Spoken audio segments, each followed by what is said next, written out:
Spa welcomed Formula One with some stormy weather, but not all the Grand Prix weekend had been like this. Friday morning was nice and sunny, but not for Eric Comas, who crashed heavily in the fast Blanchimont sweep before the pits. Ayrton Senna was the first to reach the scene of the crash, and he rushed to help the motionless Frenchman.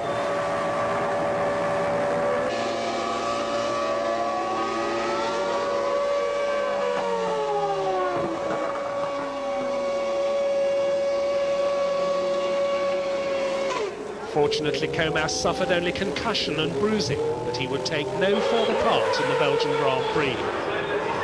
On Saturday it was wet, and the drivers spent more time in the garages than on the track, and the talk was about the 1993 season. Prost has a contract, he has a clause in there that has a veto for me to drive, and it's nothing you can do about it. He simply doesn't want to compete with me in the same car, and it's basically because he knows that in the same car is tough to beat me. He gotta have a different car, and that is sad because this is business, of course, but it's also some sport in it.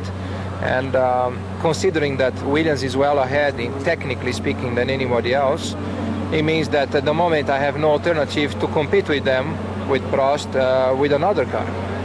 Some qualifying did take place, and not surprisingly, Mansell topped the times, over 2 seconds ahead of Senna and much more ahead of the others. The race started on a dry track, but rain was obviously threatening.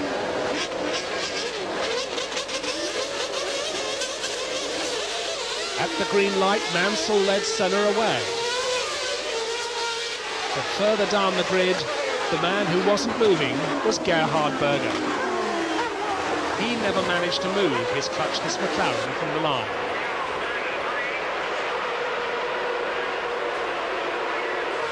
His teammate Senna, meanwhile, took an early lead and managed to keep ahead of Mansell until the end of lap 2.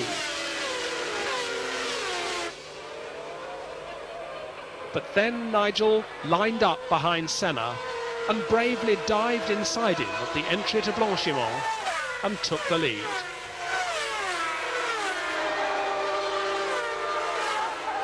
As it started to rain quite heavily, Patrese followed suit and passed Senna for second place.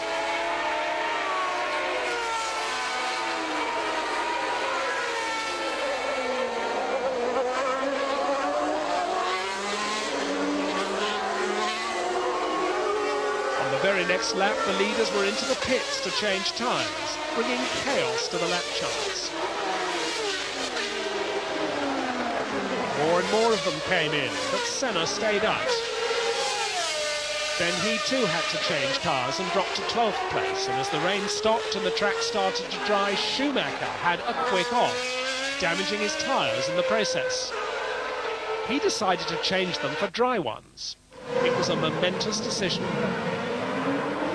On the fast-drying track, Mansell delayed his tyre change for too long. By the time he came in, Schumacher was able to run away with the lead. On his dry tyres, Mansell did start to catch the German towards the end of the race, but then his Renault engine started to miss fire, and that destroyed all hopes for him of a win at Spa. So, by a combination of luck and clever tactics, Schumacher went on to win his first Grand Prix victory, exactly a year after his debut in Formula One on this very track.